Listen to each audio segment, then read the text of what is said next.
Salut, c'est Nono du 79. On se retrouve pour une nouvelle vidéo de ma chaîne. Bon, c'est la reprise de la Lidl Star League. Donc on va un peu en bas.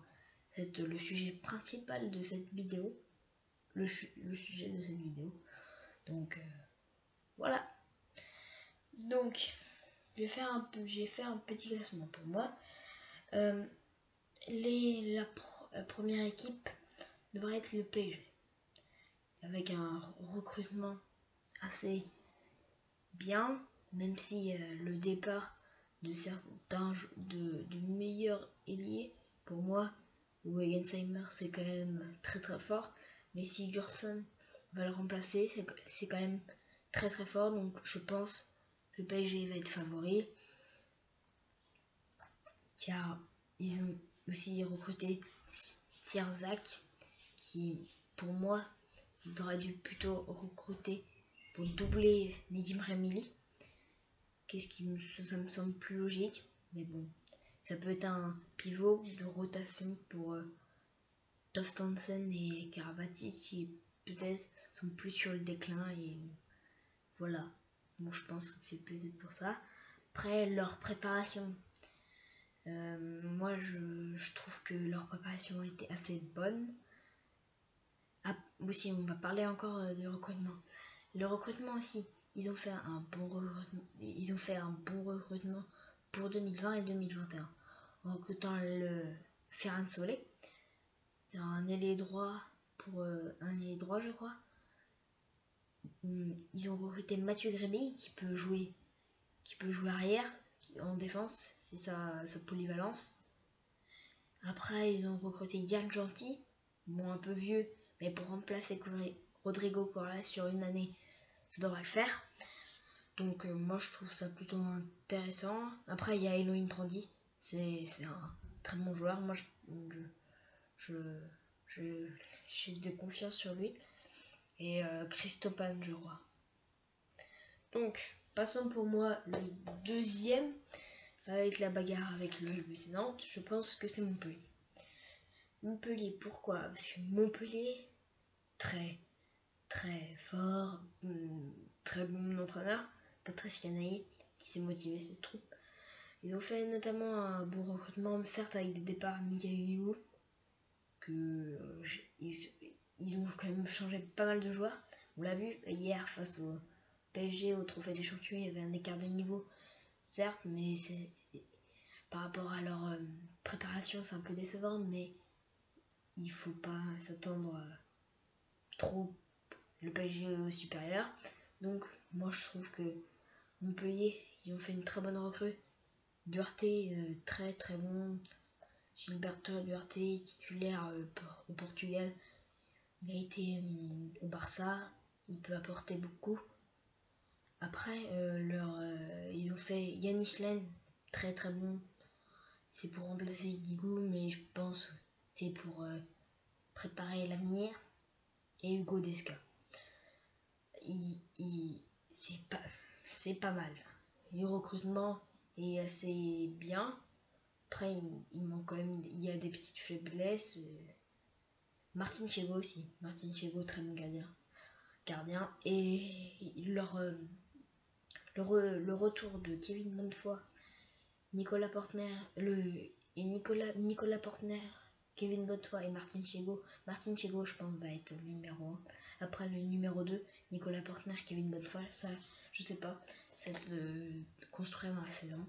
Après, leur préparation, moi, je trouve leur préparation était bonne, notamment en gagnant l'Euro Tournoi, qui est en battant le Pick qui est quand même une équipe qui joue l'année dernière, qui a fait le quart de finale de Ligue des Champions, donc c'est une équipe talentueuse.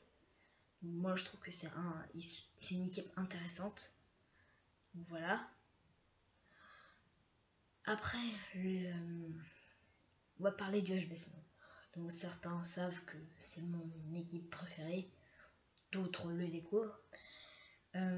Donc le HBC Nantes, notamment avec ses 6 recrues, Emile Nissen, Sébastien Augustin Nussen, Sajamin Buric, Roko Vincek, Emmerich Min, J'aurais dû en oublier un.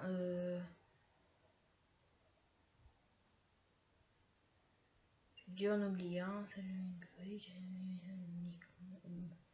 Salamine Burrich, Emmerich Min, Emile Nissen, Sébastien Augustin, Rocco Vincek. Et c'est tout, je pense.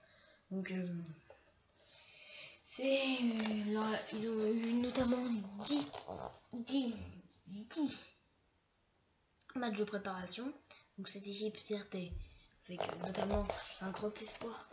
Emmerich Min est très jeune. Donc, dans l'avenir, ça peut être très bien. Ils vont jouer la coupe HF, donc ça va être un peu plus facile de rotation, moi je pense. Après, ça reste des favoris pour peut-être titiller Montpellier. Montpellier qui semble un peu plus. Gilberto Duarte, c'est plus de l'expérience et tout. Emmerich Min, moi j'aimerais voir qu'est-ce que ça donne. Rocco Vincek aussi, très très bon joueur. Donc l'HBC Nantes a fait un très bon recrutement, moi je pense. Après, qu'est-ce qui la reprise de Gourvindo et Cyril Demoulin. Moi, qu'est-ce que j'attends Cyril Demoulin, on sait pas qu'est-ce qu'il va devenir. Peut-être que le jeune Andreas Hoffmann va jouer les premiers matchs, notamment le premier match face à Dunkerque. Voilà, faut voir. Après, moi, mon quatrième, ce serait Nîmes. Nîmes, pourquoi? Parce que Nîmes, ils ont pas beaucoup changé. Et il y a déjà des très très bons joueurs. Après là, sur la préparation, je ne peux pas vous dire grand chose. Mais je vais faire les 5-6 premiers. 5-6 premiers, on va voir, parce que après, c'est moins... c'est plus dur à faire. Donc, je pense voilà. Nîmes, pourquoi? Parce que c'est une équipe l'année dernière qu'on a vu très solide. Bon, il va falloir voir comment ils jouent la coupe HF sur les deux tableaux. Donc ça va falloir voir. Mais moi, déjà, ils ont de l'expérience, parce que Michael Ligou, ça leur apporte de l'expérience et tout, voilà. Et Jean-Jacques Acubillo, qui est pour moi un joueur qui est assez costaud, qui est hyper dans le duel et tout. Donc il a un bon effectif, un très bon jeune, très bon gardien. Desbonnets, pour moi, c'est le top 5 des meilleurs gardiens du championnat. Brandy, ça doit être, qui va signer au PSG, ça doit être l'une des meilleures pépites du championnat. Donc je pense qu'il y a vraiment quelque chose à faire. Et pourquoi pas, même si j'espère pas, titiller le HLC Nantes pour ce club plein d'ambition. Donc après, je mettrai Aix. Certains vont me dire, peut-être en commentaire, Chambéry est plus fort. Moi, je ne pense pas. Parce que Aix, il y a eu beaucoup de changements, mais c'est une équipe très, très forte. Qui a le Nantais, qui a recruté le Nantais Nicolas Clerc, notamment, qui a recruté Baptiste Bonnefond, Vitkatechnik, donc notamment des très très grosses recrues. Après voilà, moi je trouve que c'est une équipe plutôt intéressante. Voilà, fini pour cette vidéo. À plus. C'était Nono du 79. On se retrouve pour une nouvelle vidéo.